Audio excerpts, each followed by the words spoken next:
திருச்சிற்றம்பலம். ஸ்ரீ பரஞ்சோதி முனிவர் அருளிய திருவிளையாடல் புராணம் பாகம் 64 மதுரை காண்டம் திருமணப்படலம் பகுதி 2. எம்பெருமாட்டி தடாதகை பிராட்டியார் திருக்கயிலைமலை வரை சென்று சேர்ந்தார் என்று நாம் பார்த்தோம். இதே திக் விஜயத்தை எம்பெருமாட்டியின் விஜய யாத்திரையை ஸ்ரீ நீலகண்ட தீட்சிதர் தன்னுடைய சிவலீலார்ணவத்தில் இன்னும் மிக விரிவாக அழகாக வர்ணித்து பாடி அருளுகின்றார். எம்பெருமாட்டி தடாதகை பிராட்டியார் மதுரை மாநகரிலிருந்து விஜய யாத்திரை புறப்பட்டு பல்வேறு கிராமங்களின் வழியே நகரங்களின் வழியே செல்கின்றார். வழியில் நாட்டு மக்கள் கொடுத்த அன்பளிப்பு பொருட்களையெல்லாம் தேவி மிக்க மகிழ்ச்சியோடு ஏற்றுக்கொள்கின்றாள்.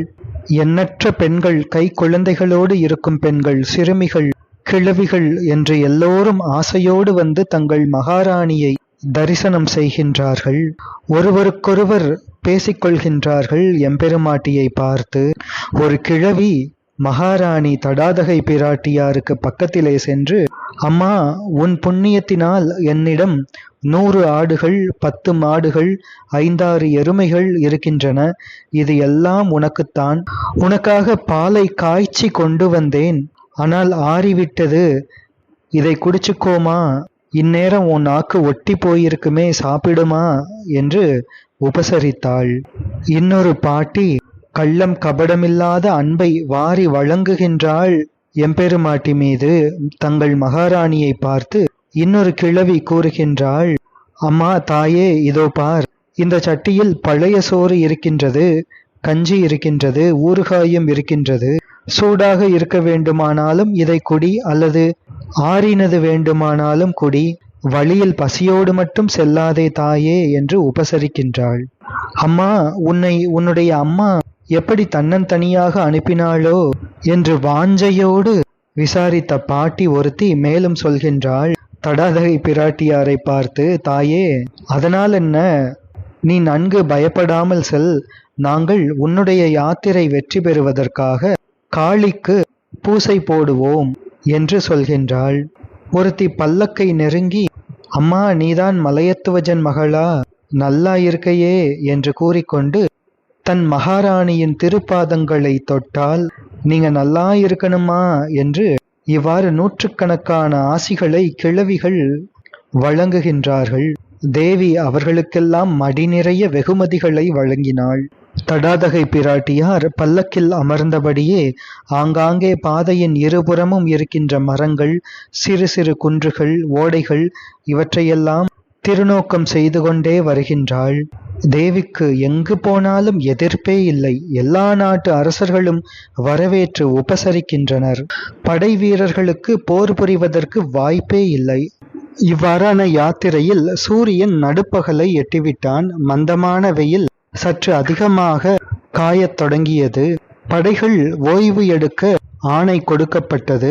இந்த வேளை காவேரி கரை வரை படைகள் வந்துவிட்டிருந்தன. எனவே காவேரி கரையின் ஒரு சோலையில் தென்னை, பலா, மா, வாழை, கரும்புகள் போட்டி போட்டுக்கொண்டு வளர்ந்திருக்கின்ற சோலையில் எம்பெருமாட்டிக்கு கூடாரம் அமைக்கப்பட்டது.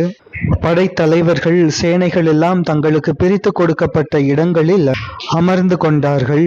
படை வீரர்களின் முகாமுக்கு அருகில் அந்த நாட்டு கலைப்பொருட்களும் உணவு வகைகளும் பரப்பி வைக்கப்பட்டிருப்பதை பார்த்தால் மதுரை நகரமே புறப்பட்டு இங்கே வந்துவிட்டதோ என்று எண்ணும்படி, தங்கள் ராணியை பிரிய மனமில்லாமல் தொடர்ந்து வந்துவிட்டதோ என்னும்படி தோன்றுகின்றது. தேவி பல்லக்கிலிருந்து இறங்கினாள். எதிரே தேவிக்காக மந்திரி சுமதி பல அறைகள் நிறைந்த கூடாரத்தை அமைத்திருந்தாள். தேவி வாசலிலே நின்று கொண்டு படை வீரர்களை தன் திரு நோக்கத்தினால் உற்சாகப்படுத்திவிட்டு வெள்ளை கூடாரத்தில் பிரவேசித்தாள். மகாமந்திரி சுமதி தேவிக்கு அந்த கூடாரத்தை சுற்றி காட்டினாள். விஸ்தாரமான கூடாரம், அதை சுற்றி குளுமையான செடிகொடிகள், தண்ணீர் சலசலவென்று ஓடுகின்ற ஓடைகள், அவற்றை சுற்றி பெரிய படுதாக்கள் மறைத்திருந்தன. ஆங்காங்கே மங்கள ரத்தின கலசங்கள், நன்கு அலங்கரிக்கப்பட்ட தனி தனி அறைகள், பார்ப்பதற்கு ஒரு ராஜபவனம் போல காட்சியளித்தது. கூடாரத்தின் நடுவே தேவியின் சயன கிருகம், மேல்மட்டத்தில் அலங்கார அஸ்மானகிரி, நடுவில் ஒரு மஞ்சம், பட்டு விரிப்புகளுடன் கூடிய அதில் திண்டுகள், சுற்றிலும் வாசனை பொருட்களை வழங்குகின்ற நறுமணம் கமழ்கின்ற பொருட்கள். அந்த சயன கிரகத்தில் தேவி பிரவேசித்தாள். அந்த மஞ்சத்தில் தேவி அமர்ந்து சுமதிக்கு நல்வார்த்தை கூறி சுமுகமாக அனுமதி அளித்தாள். தன் சகிகளுடன் கலகலப்பாக பேசி பயணக் களைப்பை சகிகள் போக்கிக் கொண்டார்கள். தனக்கு மெய்க்காவலாக வந்த படையும் தொடர்ந்து வந்த படையும் ஓய்வெடுக்க அனுமதித்தாள் தேவி. மந்திரி சுமதி, இன்றும் நாளையும் இங்கு தங்கி நாளை மறுநாள் புறப்படுவோம் என்றாள். மறுநாள் குதிரைப்படையின் குதிரைகளையெல்லாம் காவிரி ஆற்று மணலில் தங்கள் இஷ்டப்படி புரண்டு கொள்ள விடலாம். அம்பாரிகளை கழற்றிவிட்டு யானைகளை இஷ்டப்படி தண்ணீரில் குளிக்க விடலாம். வீரர்களும் காவிரி நதியில் நீராடி மகிழலாம் என்று மந்திரி படைகளுக்கு ஆணையிட்டார். அந்த நாள் பொழுதில் எம்பெருமாட்டி ஒரு குதிரையில் ஏறி அமர்ந்தாள். காவேரியின் படுகைகளிலும் சோலைகளிலும் உலாவினாள். காவேரியின் அருகில் உள்ள வனப்பான தோப்புகளில் இயற்கை அழகையும் சுற்றி பார்த்து மகிழ்ந்தாள். காவேரியின் எதிர்க்கரையில் தென்னை மரங்கள் வளர்ந்து ஸ்வர்க்கத்தை தொட்டன. காவேரி நதி பல கிளைகளாக பிரிந்து சோழ நாடு எங்கும் ஓடுகின்றது. காவிரி பாதி கங்கை என்ற பழமொழியும் உண்டு. கங்கை வடநாட்டில் பறந்து விரிந்து ஓடுவதைப் போல காவிரி தென்னாட்டில் பறந்து விரிந்து ஓடுகின்றாள். அதனால் ஜஹ்னு மகரிஷியின் ஒரு காதிலிருந்து கங்கையும் மற்றொரு காதிலிருந்து காவிரியும் வந்தாள் என்று ஒரு புராணம் கூறுகின்றது. எனவே காவிரிக்கு அர்த்த ஜான்மி அல்லது பாதி கங்கை என்று பெயர். தேவி கங்கையை காட்டிலும் காவிரியிடம் மிக அதிக அன்பு காட்டினாள். ஏனென்றால் பாண்டியர்களின் குலகுருவான அகஸ்திய முனிவரால் வருவிக்கப்பட்டவள் அல்லவா இந்த காவிரி. அதனால் மிக்க அன்பு காட்டினாள். காவிரியில் நீராடினால் ஸ்வர்க்கம் கிடைக்கும் என்று ஒரு பழமொழி. ஆனால் அந்த ஸ்வர்க்கம், அதுதான் மோக்ஷம் என்பது ஒரு கருத்து. ஸ்வர்க்கத்தை காட்டிலும் காவிரி இனிதானது என்று நினைப்பவர்களுக்கு ஸ்வர்க்கத்திலே கூட அபிமானம் ஏற்படாது. தேவி இவ்வாறு வெள்ளை குதிரையில் சஞ்சரித்துவிட்டு மாலையில் கூடாரத்திற்கு வந்து சேருகின்றாள். பணிப்பெண்கள் பல்வேறு விதங்களில் தேவிக்கு சேவை செய்கின்றனர். திக் விஜயத்திற்காக தேவி புறப்பட்டு இருக்கின்றாள் என்ற செய்தி கேட்ட நூற்றுக்கணக்கான அரசர்கள் பல்வேறு விதமான காணிக்கை பொருட்களை எடுத்துக்கொண்டு அடைக்கலம் அளிக்க வேண்டும் என்ற பிரார்த்தனையுடன் தேவியை பார்க்க வந்திருக்கின்றார்கள். மகாமந்திரி சுமதியின் மூலம் தாங்கள் வெகு நாட்களாகவே தேவியிடம் பக்தியுடனும் மரியாதையுடனும் இருக்கின்றோம் என்ற செய்தியை தெரிவித்தார்கள். சுமதி மூலமாக தேவியின் திருச்சந்நிதிக்கு சென்று சேர்ந்தார்கள் அரசர்கள். கை நிறைய ரத்தினங்களை தேவிக்கு அர்ப்பணம் செய்தார்கள். மேலும் வாகனங்கள், செல்வங்கள் என வரிசையாக தேவியின் பாதபீட்டத்தில் சமர்ப்பித்து வணங்கினார்கள். தேவி அவர்களிடம் அபயம் அளித்தோம், நிம்மதியாக போய் வாருங்கள் என்று கூறி கை அசைத்தாள். வந்திருந்த அரசர்கள் எல்லோரும் சொல்கின்றார்கள், தேவி, மலையத்வஜ பாண்டிய மகாராஜன் எவ்வாறு எங்களிடம் கருணை காட்டினாரோ அதைவிட 100 மடங்கு அதிகமாகவே தாங்கள் கருணை காட்டுகின்றீர்கள். நாங்கள் எல்லோரும் குடி குடியாக பரம்பரையாகவே எங்களை முழுவதும் தங்களுக்கு அர்ப்பணம் செய்திருக்கின்றோம். தாங்கள் விஜய யாத்திரை வேறு செய்ய வேண்டுமோ? தாங்கள் விஜய யாத்திரை செய்வது எங்களுக்கு இழுக்கு அல்லவா? எனவே தாங்கள் தலைநகரம் திரும்பிவிடலாம். தங்கள் மந்திரி சுமதி எங்களுக்கெல்லாம் தலைமை ஏற்று முன்னே செல்லட்டும். தேவர்களையே உங்கள் திருவடியில் கொண்டு வந்து சேர்க்கின்றோம் என்று விண்ணப்பிக்க தேவி பதில் மொழி கூறி அருளுகின்றார். அரசர்களே, இருக்கட்டும், கவலை வேண்டாம். இந்த புண்ணிய பூமியை சுற்றி வரலாமே என்றுதான் கிளம்பினோம். உங்களுக்கு ஆவல் இருந்தால் நீங்களும் யாத்திரையில் எங்களுடன் சேர்ந்து கொள்ளலாம் என்று தேவி அருளினாள். சுமதியின் கைகளினால் அவர்களுக்கெல்லாம் ஆபரணங்களையும் வாகனங்களையும் தகுதிக்கு தக்கபடி வழங்கிவிட்டு தேவி அவர்களையும் முகாமில் சேர்ந்து கொள்ள அனுமதித்தாள். தேவியின் வாக்கில் உள்ள கம்பீரத்தையும் சமயோஜித புத்தியையும் தன்னை வணங்குபவர்களிடத்தில் அவள் காட்டும் கருணையையும் புகழ் சேர்ப்பதில் அவளுடைய பேர் ஆர்வத்தையும் பார்த்த மந்திரி சுமதி மகிழ்ச்சியோடு வியப்பும் அடைந்தார்.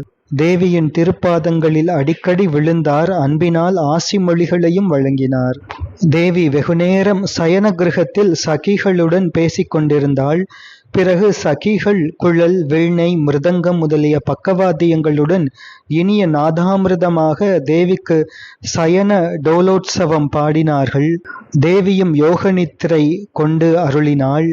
விடியற்காலை அரண்மனை ஸ்துதி பாடகர்கள் போல நாரிமணிகளே உச்சஸ்தாயிலும் கூட இனிமையாக சுப்ரபாதம் பாடி எழுப்பினார்கள். தேவி, அம்மா, தாங்கள் எழுந்தவுடனேயே இருள் ஓடிவிட்டது. அதை மேலும் விரட்டுவதற்காக தங்கள் முன் அருணன் உதிக்கின்றான். சேவல்களின் கூவுதல்களுடன் சக்கரவாக பறவைகளும் நல்ல பொழுது விடிந்ததை உணர்த்துகின்றன. காலை பொழுது நன்றாக புலரவே எல்லா நியமங்களையும் நிறைவு செய்து கொண்டு படைகள் புறப்பட்டன, தயாராயின. விஜயதுந்துபியின் முழக்கம் எதிரி அரசர்களை ஸ்தம்பிக்க வைத்தது. அந்த பேரிகையின் ஓசை ஒரு யோஜனை தூரம் பரவுவதற்குள் தேவியின் பிரதாபம் அதை காட்டிலும் 10 மடங்கு பரவியது. அவளுடைய கீர்த்தியோ அவள் பிரதாபத்தை காட்டிலும் 10 மடங்கு பரவியது. அதை காட்டிலும் 10 மடங்கு தூரம் எதிரிகள் ஓடிவிட்டனர். தேவியின் விஜய யாத்திரை சம்பந்தமான செய்தி எல்லா திசைகளிலும் உள்ள அரசர்களுக்கும் அனுப்பப்பட்டது. அந்த அரசர்கள் அபரிமிதமான காணிக்கைகளை எடுத்துக்கொண்டு மனைவி குழந்தைகளுடன் வந்து தேவியை சரணமடைந்தார்கள். வழி முழுவதிலும் அரசர்கள் வருகின்றார்கள், தேவியை வணங்குகின்றார்கள், வாழ்த்துரை வழங்குகின்றார்கள், வெகுமதி பொருட்களை சமர்ப்பிக்கின்றார்கள். மலையத்வஜ பாண்டியனார் அரசாட்சியின் பொழுது சில அரசர்கள் அறியாமையால் முரண்பிடித்து தவறுகளை செய்து கொண்டு இருந்தனர். அவர்கள் எல்லோரும் கூட தற்பொழுது வந்து தேவியை சரணமடைந்தனர். தேவி தன்னுடைய கருணை ததும்பும் கடாட்சங்களினால் அவர்களையெல்லாம் மன்னித்து ஏற்றுக்கொள்கின்றாள். ரத்தினம் இழைத்த தங்க ஆபரணங்களை காணிக்கையாக சமர்ப்பிக்கின்றார்கள். தேவியோடு எதிர்த்து நின்று போரிடாமல் தங்கள் ராஜ்யங்களை சமர்ப்பித்தவர்களுக்கு அந்த ராஜ்யத்தை அவர்களுக்கே திரும்ப கொடுத்தாள் எம்பெருமாட்டி. பிராமணர்களுக்கு ரத்னங்களையும் தங்க நாணயங்களையும் வாரி வழங்கினாள். தடாதகை பிராட்டியார் தமது வெற்றி யாத்திரையை தொடர்கின்றாள். இவ்வாறு விஜய யாத்திரை வடக்கு எல்லையான ஹிமயமலையை அடைகின்றது. பாரத தேசத்தின் வடகோடி பகுதியான ஹிமாச்சலத்திற்கு தேவி எழுந்தருளினாள். ஹிமவத் பர்வத சிகரத்திலிருந்து பூமியில் இறங்கிய கங்கை நதி கணக்கல் என்ற பிரதேசத்தை சுற்றி ஓடுகின்றது. இந்த இடம்தான் முன்பு எம்பெருமாட்டி தக்ஷ பிரஜாபதிக்கு திருமகளாராக அவதரித்த பொழுது தக்ஷ பிரஜாபதி வேள்வி செய்த இடம். அப்பொழுது தேவிக்கு கங்கா நதியுடன் இருந்தது சகோதரி என்ற பந்தம்.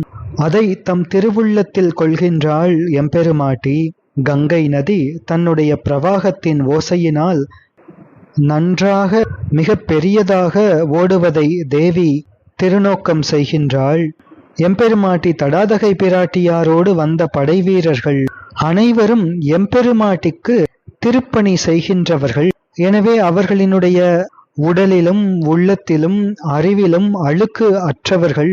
அவர்களுக்கு இந்த புனித கங்கை நீரினால் ஒருவித பயனுமில்லை.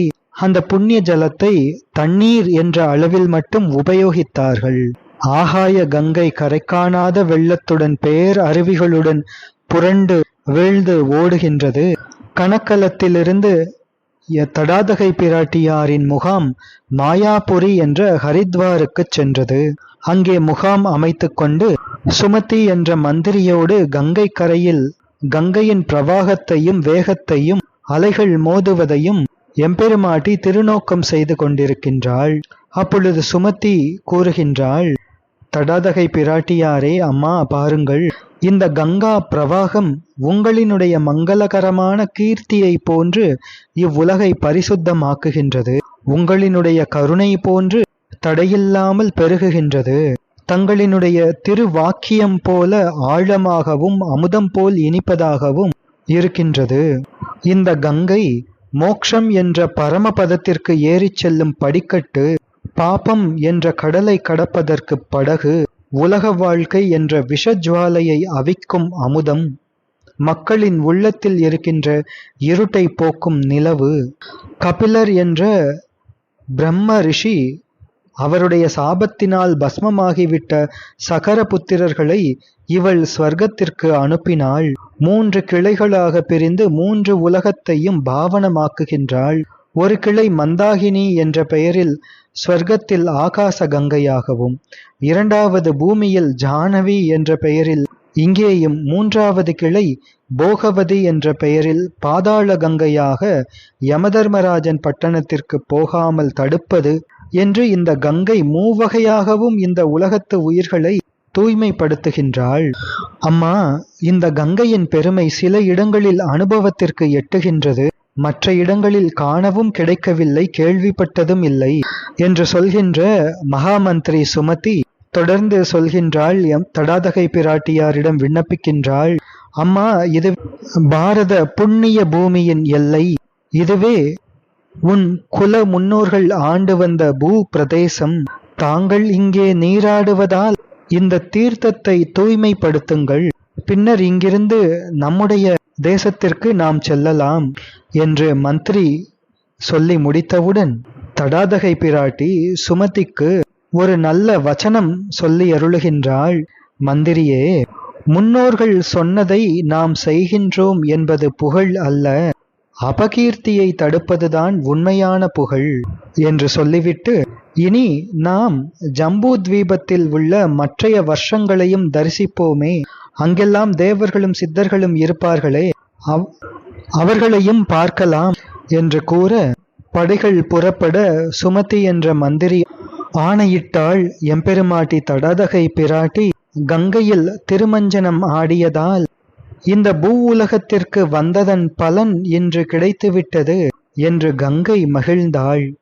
தேவியின் விஜய யாத்திரை ஹிமாச்சலத்தின் மேலே புறப்பட்டது. வழியெல்லாம் காச புஷ்பங்களும் தர்பை புற்களும் கங்கையின் தண்ணீரை உறிஞ்சி புஷ்டியாக வளர்ந்திருந்தன.